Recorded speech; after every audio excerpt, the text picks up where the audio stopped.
Hello, क्या आप मुझे देख सकते हैं?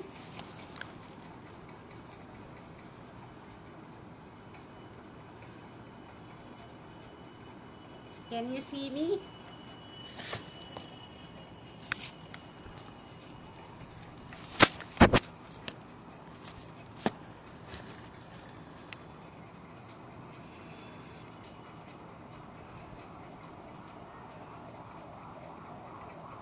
प्रभु यीशु मसीह के मीठे और सामर्थी नाम में आप सबको जय मसीह की। और आज मैं एक बार फिर अनुपम भाई और शबनम जी के आमंत्रण के कारण मसीह मंडली के आगरा मसीह मंडली के इस पेज पर आई हूँ। और मुझे बहुत ही इस बात की खुशी है और मैं प्रभु का धन्यवाद करती हूँ कि वो हर हर सोमवार को इस पेज के द्वारा मुझे इस्तेमाल कर रहे हैं, जो कि मेरी हार्दिक इच्छा थी एक दिन कि मैं कहीं पर जाकर लोगों को प्रचार सुनाऊं, यीशु मसीह का सुसमाचार लोगों को सुनाऊं। और इस पेज के द्वारा मुझे ये बहुत बड़ी अपॉर्चुनिटी मिली है, मुझे बहुत बड़ा मौका मिला है और इसके लिए मैं बहुत ही ज़्यादा आभारी हूँ प्रभु का और अनुपम और शबनम जी का। और अब हम चाहते हैं कि अपनी आराधना को शुरू करें, क्योंकि ऑलरेडी समय थोड़ा ज़्यादा हो गया है, उसके लिए मैं माफ़ी चाहती हूँ। तो पहले हम सब दुआ करेंगे, प्रार्थना करेंगे। Dear gracious, loving Heavenly Father, we come into Thy presence.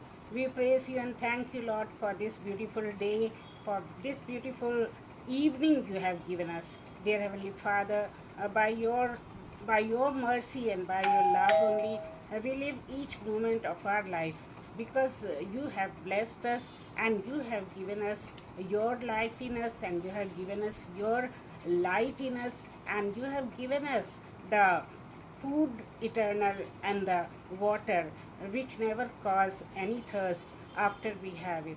Dear Heavenly Father, we praise You and thank You that You use us. We are the empty vessels, Lord, but You have filled us with Your Spirit so we can speak and we can share and we can love each other and pray for each other. Dear Heavenly Father, now be with this moment, be present over there according to Your promises. And Lord Jesus, we pray for all the people who have joined this meeting and who are going to listen to the Word of God. Father, be with each one and open the heart of each one and help us, Lord, to listen to Thy Word. And let me speak whatever You want me to speak for Thy glory, O Lord. For we ask all this in the precious name of our Lord Jesus Christ. And thank You for listening to our prayers. For we ask all this in Jesus' name. Amen. The light is little bad, or it is bluish in color. So I hope you don't mind and you will just think that it is the light effect of the studio. So let us see. Let us sing songs first and then we will go into the word. So it is the invitation song by our Lord Jesus Christ, what the Lord sings for us, the Lord calls for us, and the Lord wants us to come near Him. Because Bible says when we draw near to Him, then He draws near to us. यीशु बुलाता तुम्हें, यीशु बुलाता तुम्हें, बड़ी चाहत से तुम्हें बाहों में लेने, यीशु बुलाता तुम्हें, यीशु बुलाता तुम्हें, यीशु बुलाता तुम्हें, बड़ी चाहत से तुम्हें बाहों में लेने, यीशु बुलाता तुम्हें। दुख की गहराइयों में देगा शांति तुम्हें, दुख की गहराइयों में देगा शांति तुम्हें, सोच समझ कर उसे निहारो, आनंद अनोखा देगा तुम्हें। यीशु बुलाता तुम्हें, यीशु बुलाता तुम्हें, बड़ी चाहत से तुम्हें बाहों में लेने, यीशु बुलाता तुम्हें। आंसू मिटाकर तेरे देगा शांति तुम्हें, आंसू मिटाकर तेरे देगा शांति तुम्हें। अपनी आँखों की पुतली जैसे वो सच्ची सुरक्षा देगा तुम्हें।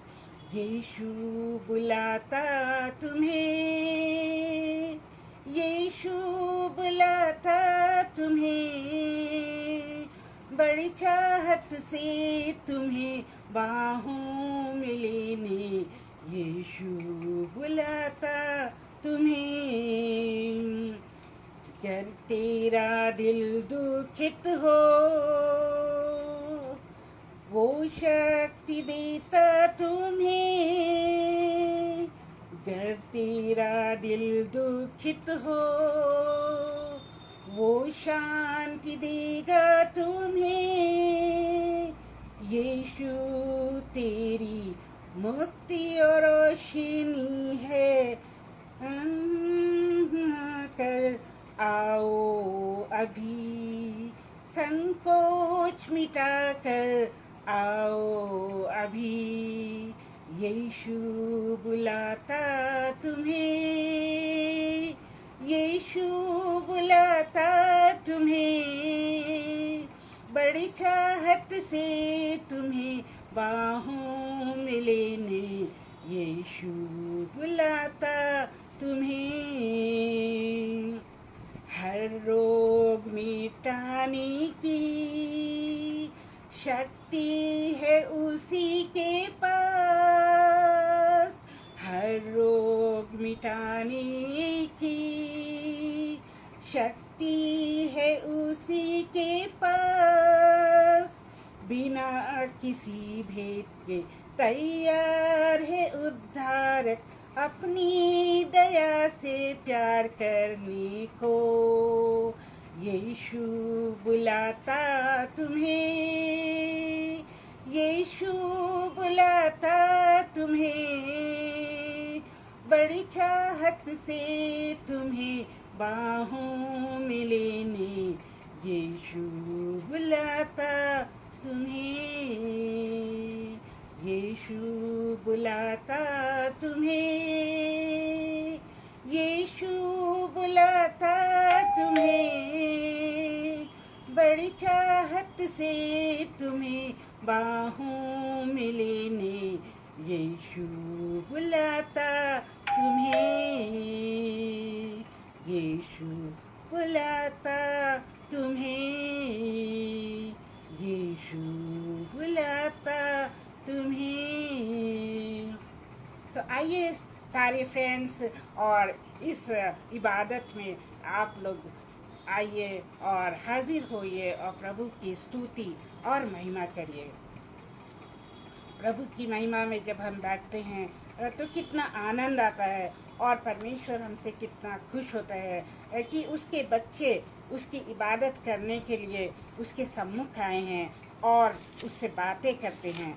सो आप सभी को परमेश्वर का आशीर्वाद मिले, परमेश्वर आप सबको ब्लेस करे, क्योंकि आप सब इस सभा में परमेश्वर की स्तुति करने के लिए आए हैं। सो मैं आप सबका धन्यवाद देती हूँ, और जो लोग आ रहे हैं उनके लिए भी मैं प्रार्थना करती हूँ कि वो अपने सारी कठिनाइयों को, सारे कामों को छोड़कर इस सभा में सम्मिलित हो सकें।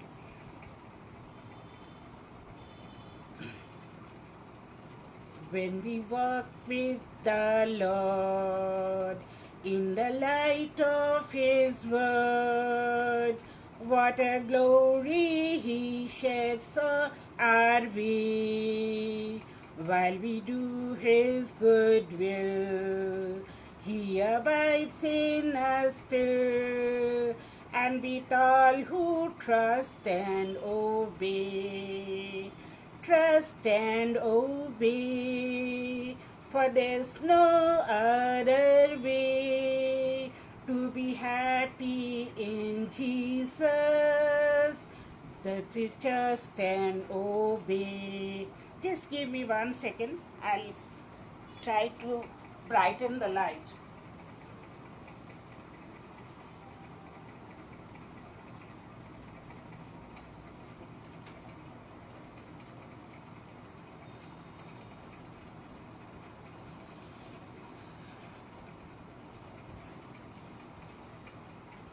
Is it better now or darker?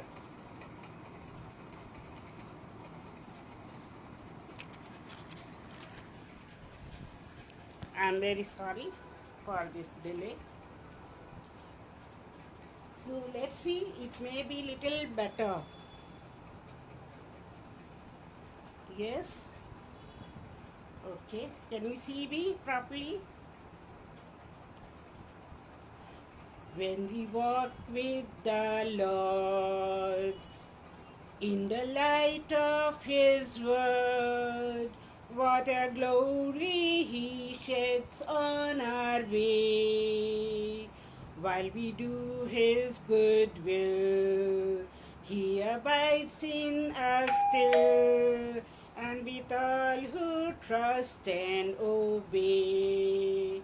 Trust and obey, for there's no other way to be happy in Jesus but you trust and obey.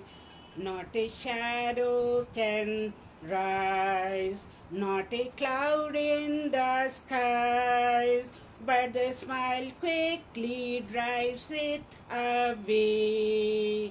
Not a doubt or fear, not a sigh or tear can abide when we trust and obey. Trust and obey, for there's no other way to be happy in Jesus but you trust and obey. Trust and obey, for there's no other way to be happy in Jesus but you trust and obey.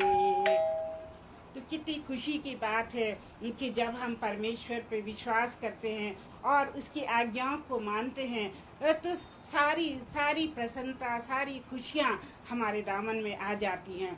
हम किसी भी चीज़ पे भरोसा नहीं कर सकते।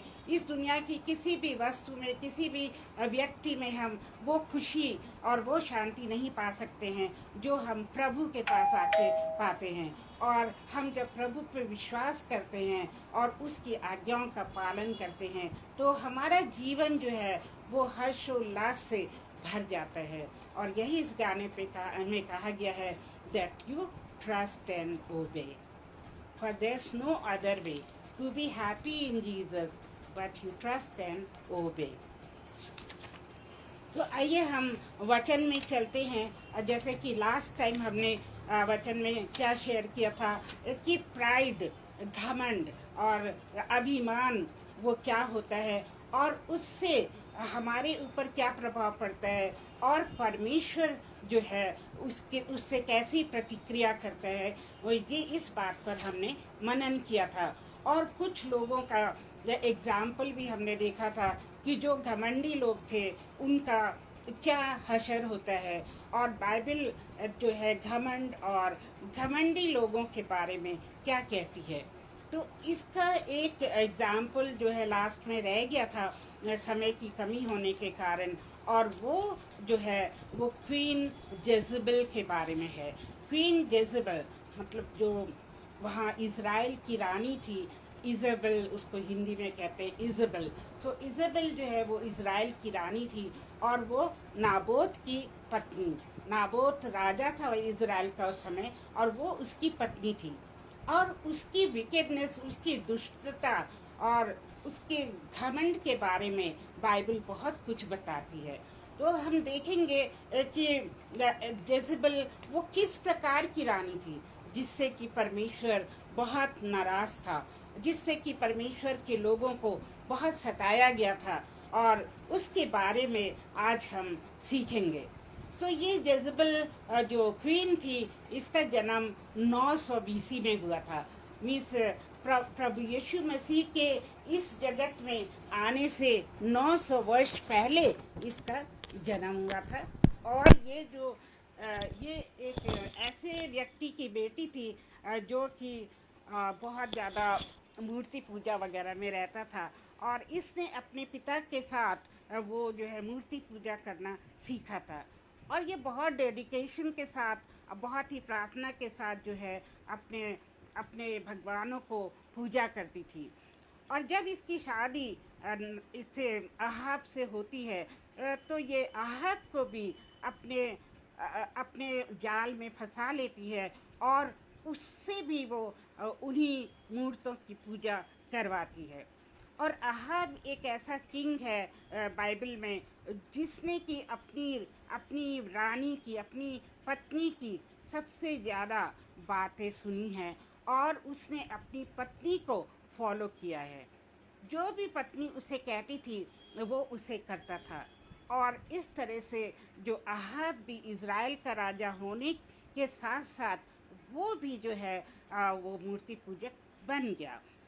और ये मूर्ति जो है स्पेशली किसकी थी? ये बाल की मूर्ति थी, बाल देवता की मूर्तियाँ थी। और उस बाल देवता की मूर्ति, उस बाल देवता को ये बहुत ही ज़्यादा मानती थी। क्वीन जेज़ेबेल बहुत ज़्यादा मानती थी, और वो चाहती थी कि सारे साम्राज्य के लोग जो हैं वो बाल की पूजा करें। और साथ साथ में जहाँ परमेश्वर का निवास स्थान बताया जाता है, वहाँ पर उन्होंने अशारा की मूर्ति लगा रखी थी। अशेरा भी एक उनकी देवी थी, और इसको उन्होंने इसलिए लगाया था कि वो उसको गॉड की, परमेश्वर की पत्नी मानते थे। तो अब देखिए, हमने तो बाइबल में पढ़ा है कि परमेश्वर की कोई पत्नी नहीं है, और परमेश्वर एक खुदा है जिसको किसी ने देखा नहीं आज तक।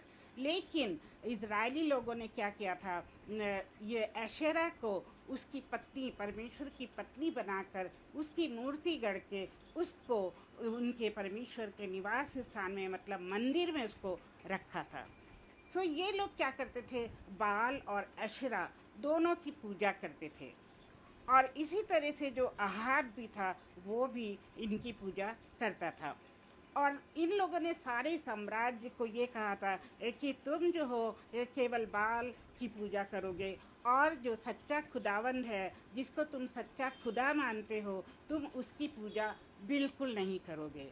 और वहाँ पे जितने भी नबी थे, तो क्या हुआ कि इस रानी ने उन सब को मरवा दिया। जितने भी नबी जो कि परमेश्वर, सच्चे परमेश्वर को मानते थे, इस विकेड रानी ने उन सब को मरवा दिया। और बस एक ही नबी बचा था जिसका नाम है एलाइजा, और इसको भी वो मरवाने की फिराक में थी। और ये एलाइजा बहुत ही ताकतवर था, बहुत ही हिम्मती था, और बहुत ब्रेव था। और इसने क्या किया कि बाल के जितने भी नबी थे उन सबको मरवा दिया। और दैट मीन्स ये बहुत ही शक्तिशाली होगा जिसने बाल के नबियों को इस तरह से ख़त्म कर दिया। और जब राजा ने, अहाब ने ये देखा, तो उसने अपनी पत्नी को जाके बताया कि ऐसे ऐसे जो एलिया नबी है उसने हमारे सारे नबियों को मरवा दिया है। तो आप समझ सकते हैं कि वो रानी जेज़ेबेल कितनी ज़्यादा नाराज़ हुई, कितनी क्रोधित हो गई। और उसने कहा कि उससे बोलो कि हम भी उसको इसी दिन ऐसे इस तरह से मरवाएंगे जैसे उसने हमारे नबियों को मारा है। और वो जिंदा नहीं रहेगा। और जब उसने ये सुना तो क्या हुआ, एलिया जो है वहाँ से भाग खड़ा हुआ। उसको बहुत डर लगने लगा कि ये रानी तो बहुत पावरफुल है और ये रानी मुझे ज़रूर मरवा देगी। और वो वहाँ से भाग निकला। उस समय वो भूल गया कि वही परमेश्वर जिसने उसको बचाया था अभी तक, वही परमेश्वर जिसने उनको क्या किया था, उसके सारे बाल के नबियों को मारने में उसकी मदद करी थी, वही परमेश्वर जो है उसे भी बचाएगा। लेकिन उसका विश्वास उस समय डगमगा गया। जैसे जब हमारे पर मुसीबतें आती हैं, हम बहुत ज़्यादा परेशानियों में फंस जाते हैं, हम बहुत ज़्यादा दुआएं मांगते हैं, फिर भी हमारी दुआओं का कोई असर नहीं होता है, तब क्या होता है कि हमारा विश्वास भी डगमगा जाता है और हम दूर भाग जाते हैं, परमेश्वर से दूर भागने लगते हैं। इसी तरह से एलिया भी जो था वो उसका विश्वास डगमगा गया और वो वहाँ से भाग गया। और इसी एलिया ने जो है एक भविष्यवाणी की थी क्वीन जेजबेल के बारे में, कि क्वीन जेजबेल जो है वो क्या होगा, उसका उसका जो शरीर का मीट है वो कुत्ते खाएंगे, उसका खून कुत्ते चाटेंगे। लेकिन क्वीन इज़ाबेल पे इस बात का कोई भी असर ना हुआ और वो अपनी दुष्टता में आगे और आगे बढ़ती चली गई और उसने बहुत ज़्यादा जो है गुनाह किए और बहुत ज़्यादा हत्याएं की और उसने साम्राज्य को अपनी मर्जी से चलाया और उसने जीवित परमेश्वर का अनादर किया।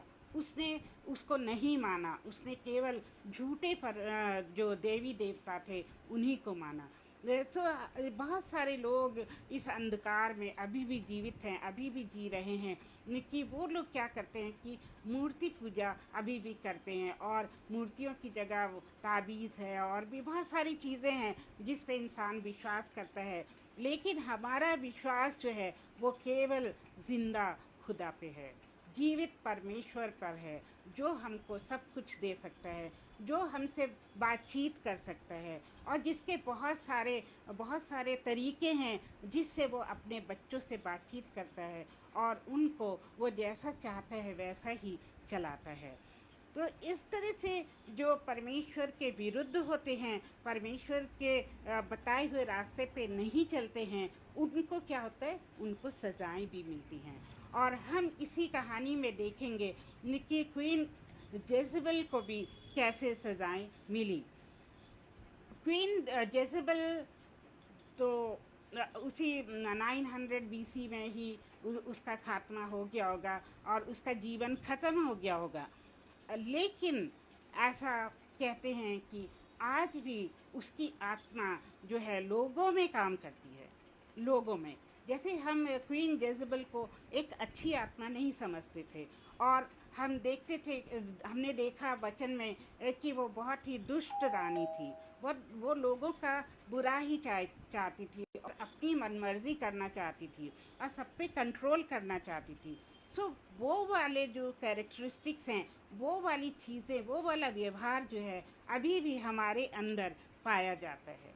तो तब हम ये कह सकते हैं कि वो जेजबेल का जो नेचर है, जेजबेल का कैरेक्टर है, वो हमारे अंदर आ गया है। तो आइए हम देखें उसके क्या क्या ऐसे कैरेक्टर थे जो कि हमारे मनुष्य जाति में भी आकर लोगों को परेशान कर सकते हैं। तो सबसे पहला कैरेक्टर उसका हम देखेंगे, वो ये था कि वो कंट्रोलिंग नेचर की थी।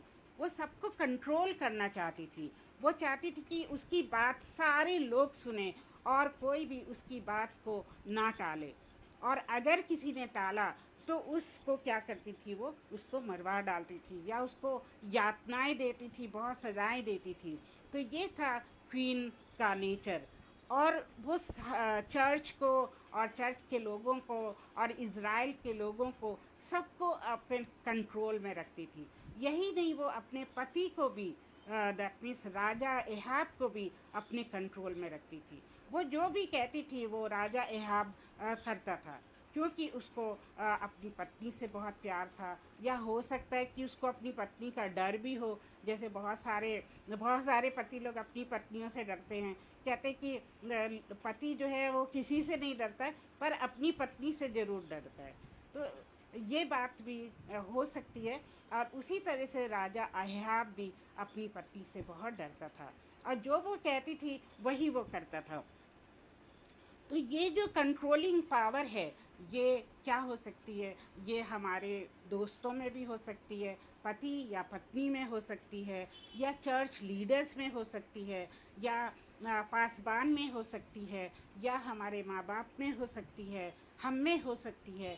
तो ये कंट्रोलिंग नेचर जब हमारे अंदर आ जाता है तो क्या होता है, हमें कोई पसंद नहीं करता है। अगर हम सबको कंट्रोल करने लगे, तुम ऐसे करो, तुम वैसे करो, तुम वैसे करो। अगर कोई बॉस जो है अपने एम्प्लॉयज़ को जो है अपने कंट्रोल में हर समय रखना चाहता है, उन पे कैमरे लगा देता है और उनमें ऑडियो लगा देता है, राउंड करता है और करती है, तो क्या होता है कि एम्प्लॉयज़ बहुत चिढ़ जाते हैं, उस वाले एम्प्लॉयर की कोई इज्जत नहीं करता है, क्योंकि वो सोचते हैं कि ये तो हर चीज़ में दखल करते हैं। अगर हम थोड़ी सी बात भी करते हैं, थोड़ा विस्पर भी करते हैं तो इनको पता चल जाता है।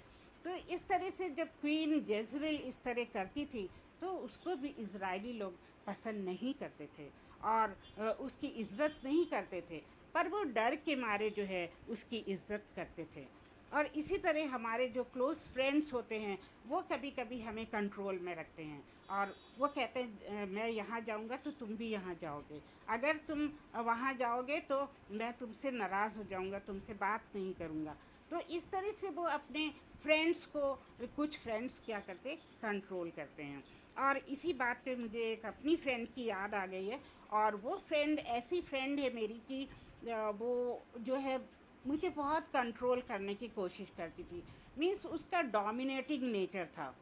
और बाय चांस ये आगरा की ही बात है, जब हम दोनों एक बार आगरा घूमने गए तो वहाँ का क्या है, लेदर बहुत मशहूर है आगरा का।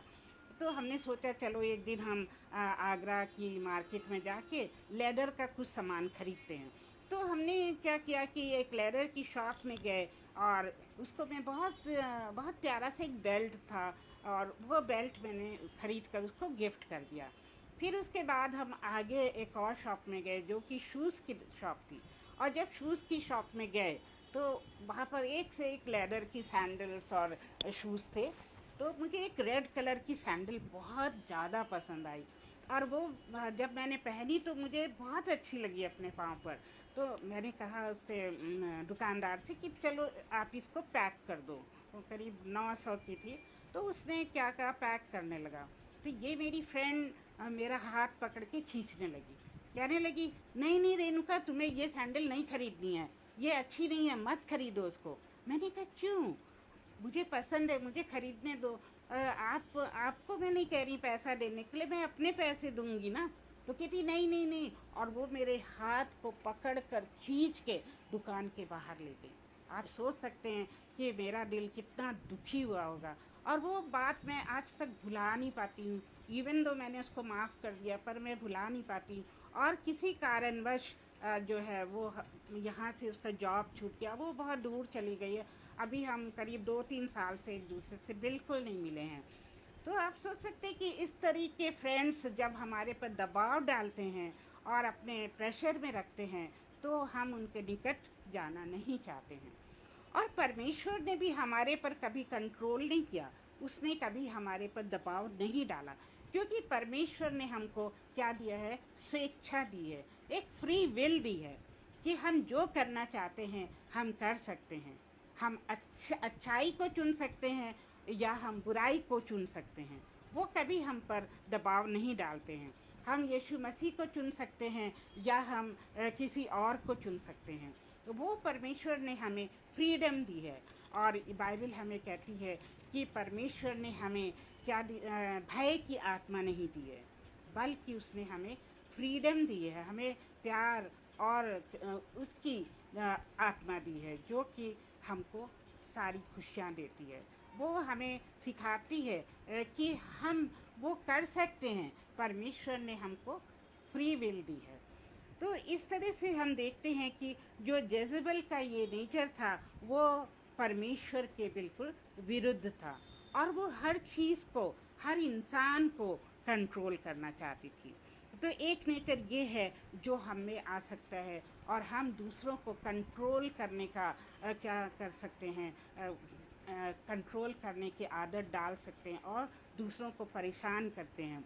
और जब एक हस्बैंड या वाइफ अपने स्पाउस को कंट्रोल करने लगते हैं तो क्या होता है कि थोड़े ही दिनों में उनका प्यार आपस में कम हो जाता है और वो एक दूसरे की शक्ल भी नहीं देखना चाहते हैं। क्योंकि अगर हस्बैंड कहता है ये मत पहनो, वो मत पहनो, यहाँ ना जाओ, वहाँ ना जाओ, इससे बात मत करो, उससे बात नहीं करो, ये वाला मेकअप मत लगाओ, वो वाला मेकअप नहीं लगाओ, तो पत्नी जो है क्या होती है, वो सोचती है कि ये क्या जीवन है कि मुझे हर चीज़ अपने पति के कहने पर ही करनी पड़ती, मैं अपने आप कुछ नहीं कर सकती क्या। तो इस तरह से वो उसका प्यार अपने पति के लिए या पति का प्यार अपनी पत्नी के लिए कम हो जाता है। और एक दिन ऐसा आता है कि वो एक छत के नीचे रहकर भी एक दूसरे से बात नहीं करते हैं और फिर एक दिन ऐसा आता है कि वो अलग हो जाते हैं। तो मेरे प्रियो, आप समझ सकते हैं कि जो कंट्रोलिंग पावर है वो इंसान को कितना बिगाड़ सकती है और उस इंसान के साथ जो रहता है उस इंसान को वो कितना परेशान कर सकती है। सो मेरे प्रियो, ये वाली जो कंट्रोलिंग पावर है जो कि जेज़ेबेल में थी, हमें अपने से दूर रखना है। और जब हमारे अंदर ये पावर हमें दिखने लगती है तो हमको परमेश्वर से प्रार्थना करनी है कि ये जो गंदी पावर है, ये जो गंदी कैरेक्टरिस्टिक है हमारे अंदर से यीशु मसीह के नाम में दूर हो जाए। अब उसका दूसरा नेचर क्या था जो कि गलत था, जिससे कि लोग उससे नफरत करते थे। वो दूसरा नेचर उसका ये था कि वो जिससे भी नाराज़ होती थी उसको वो मरवा डालती थी।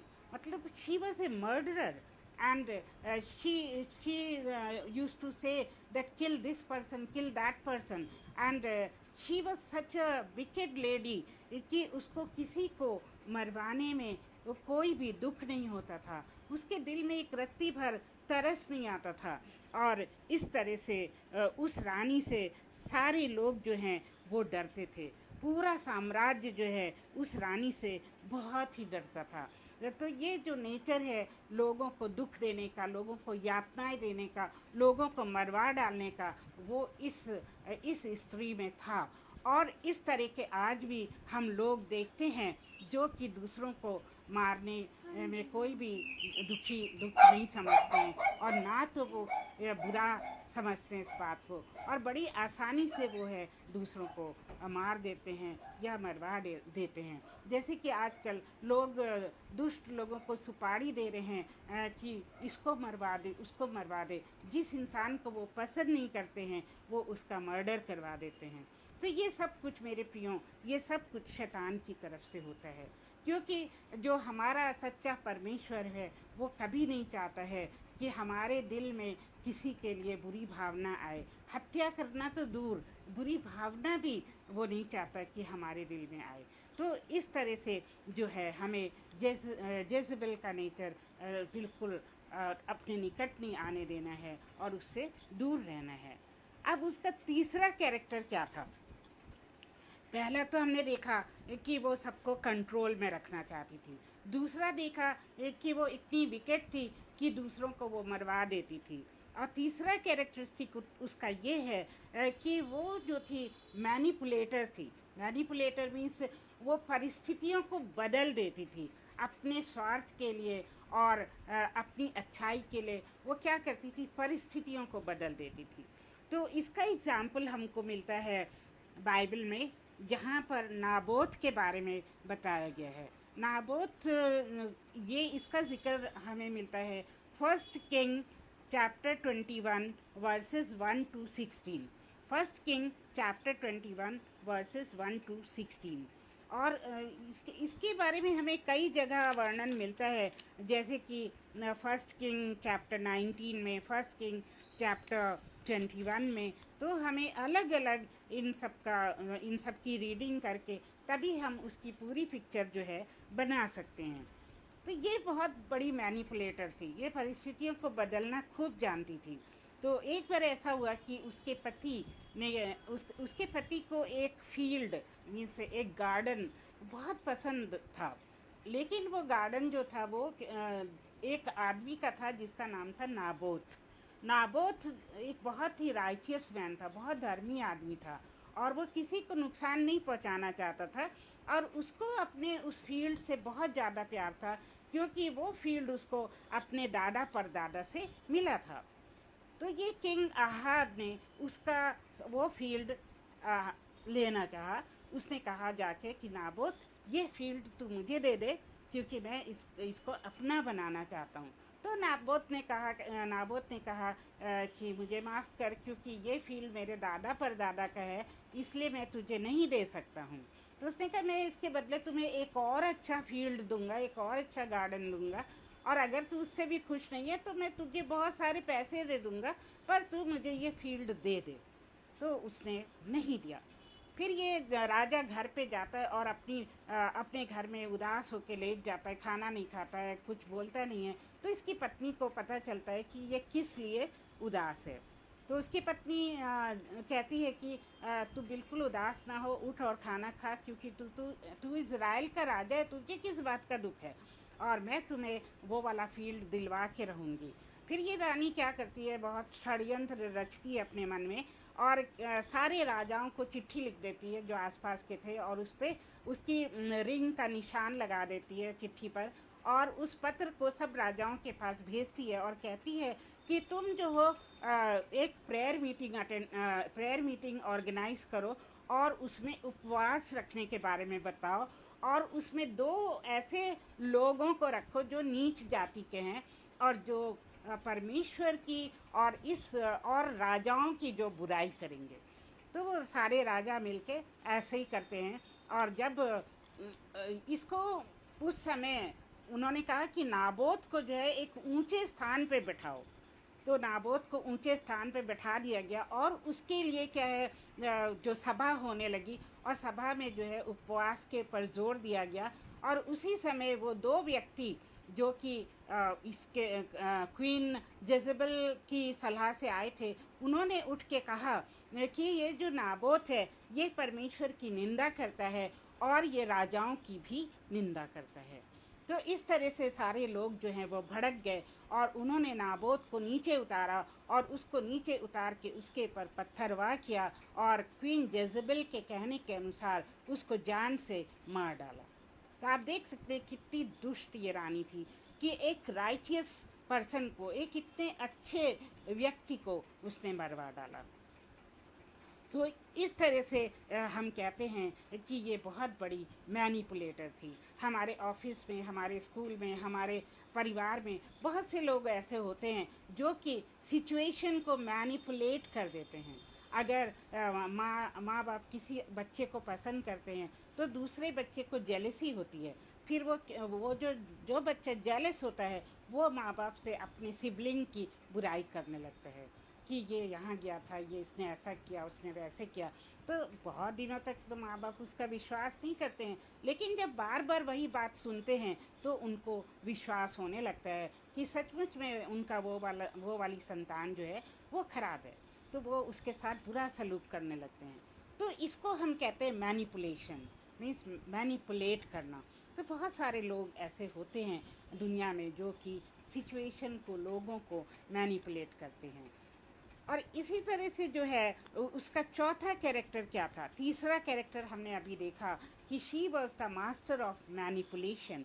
Now the third character is over, sorry, and the fourth character is that use to she used to practice her authority on everyone, even on the churches. वो चर्च के ऊपर भी अपनी अथॉरिटी को जाहिर करती थी, चर्च के ऊपर भी अपनी अथॉरिटी जो है वो चलाती थी, और वो चाहती थी कि उसके कहने के अनुसार ही लोग जो है वर्शिप करें, और वो जिस देवता देवी को चाहती है उसी को वर्शिप करें, और वो सच्चे खुदा को वर्शिप ना करें। जैसे हमने शुरू में देखा कि जो सच्चे परमेश्वर की भक्ति करते थे उनको वो मरवा डालती थी। सो इस तरह से हम कभी कभी सोचते हैं कि हम कैसे इस बात को समझें कि ये परमेश्वर की तरफ से है या फिर ये शैतान की तरफ से है। मेरे प्रियो, उसके लिए हमारे हमारे अंदर क्या है? हमारे अंदर होली स्पिरिट है, हमारे अंदर पवित्र आत्मा है। हम जो परमेश्वर की संतान हैं, परमेश्वर के लोग हैं, उस घड़ी जब हमने यीशु मसीह को अपना मुक्तिदाता ग्रहण किया, बाइबल बताती है उसी समय पवित्र आत्मा हमारे अंदर आके वास करने लगी। और वही पवित्र आत्मा हमें बताती है कि हमें डिफरेंट सिचुएशंस में क्या करना चाहिए। और बाइबल कहती है कि पवित्र आत्मा हमें बताती है कि क्या अच्छा है और क्या बुरा है। और अगर हमारे अंदर बहुत ज़्यादा इंसाइट होती है तो वो इंसाइट भी हमको परमेश्वर देता है, पवित्र आत्मा देती है। और वो हमें बताती है कि ये जो इंसान है ये अच्छा नहीं है, इससे तुम दूर रहो। बहुत सारे लोग हमारे पास आते हैं क्योंकि उनको उनका स्वार्थ होता है उसमें, कुछ वो चाहते हैं हमसे, और वो हमारे नज़दीक आते हैं और हमारी बहुत तारीफ़ें करते हैं, हमको बहुत अच्छा करते हैं। कभी कभी तो वो हमारे लिए गिफ्ट्स भी लेकर आते हैं, और क्योंकि उनको हमसे कुछ मतलब है, क्योंकि वो अपने स्वार्थ के लिए हमारे पास आते हैं। तो वो उनकी जो फीलिंग्स हैं वो गलत हैं, उनके इंटेंशन हमारे लिए क्या है? गलत हैं। तो ऐसे लोगों पर हमको विश्वास नहीं करना है। और उस समय पवित्र आत्मा हमें बताती है कि इस इंसान से दूर रहो। और जो इंसान अच्छा होता है, जो प्रभु का जन होता है, जो प्रभु की आज्ञाओं का पालन करता है, उसके लिए भी हमको पवित्र आत्मा बताती है कि यस, ये इंसान अच्छा है, तुम इसकी संगति करो, लेकिन बुरे इंसान की संगति मत करो।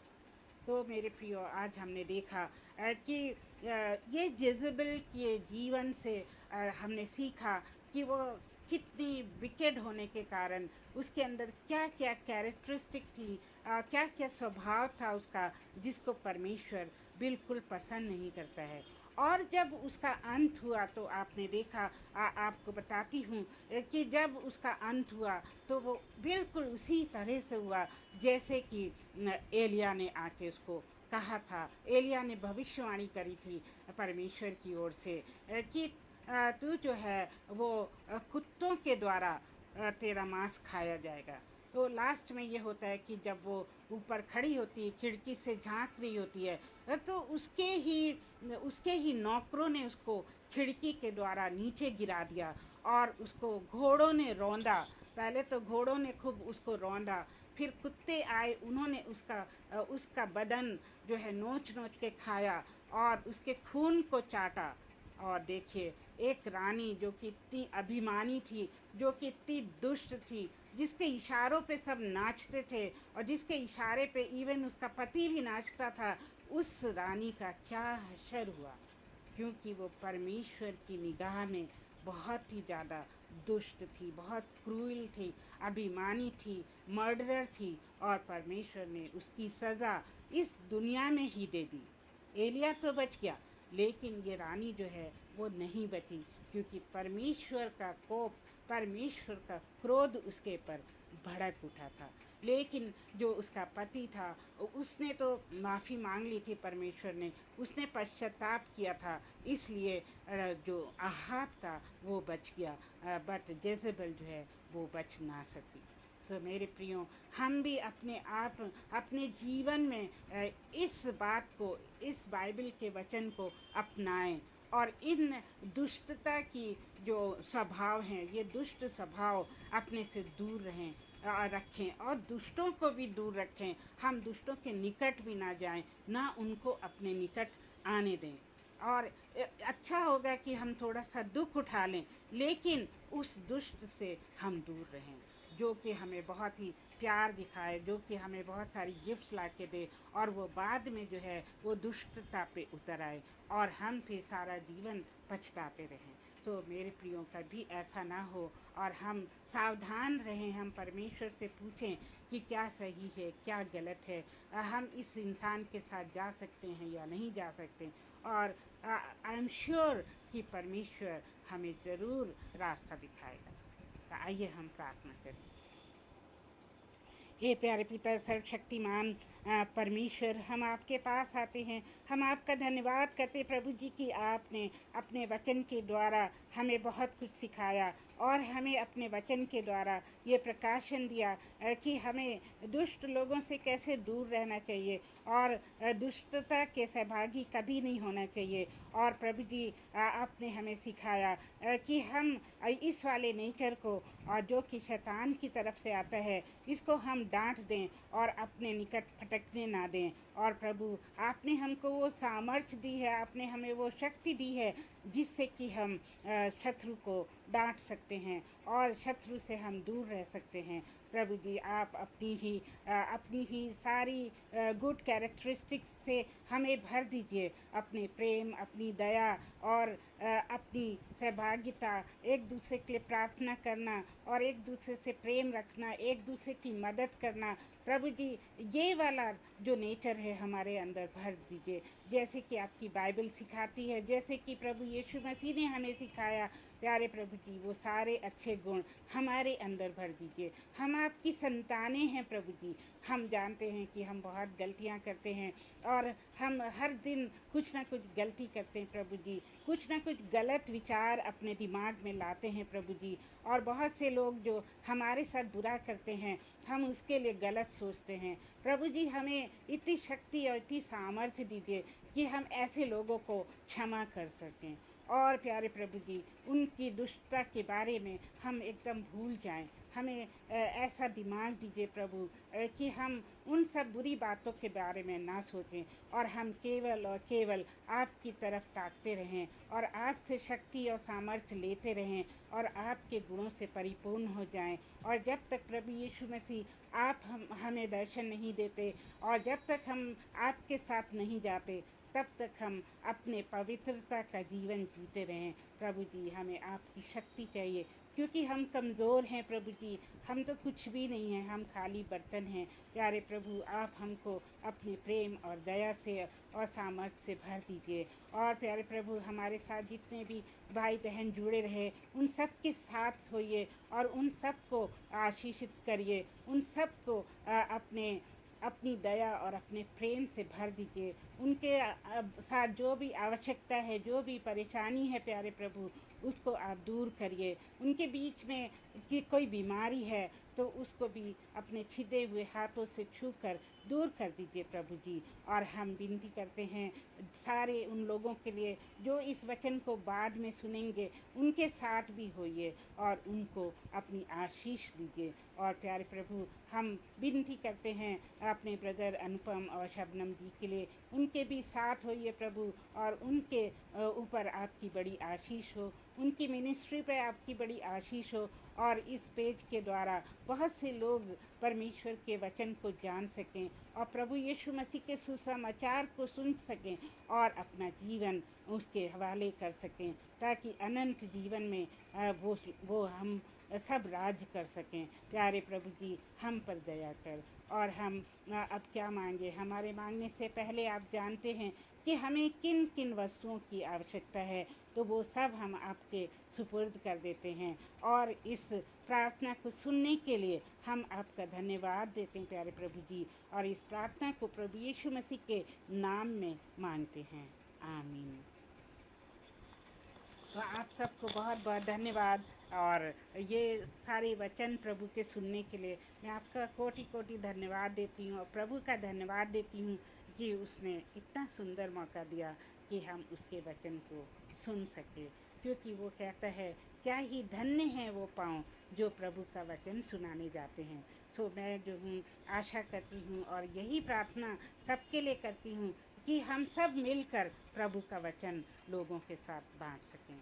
तो एक बार फिर से जय मसीह की, praise the lord and good night. प्रभु आपको आशीष दे।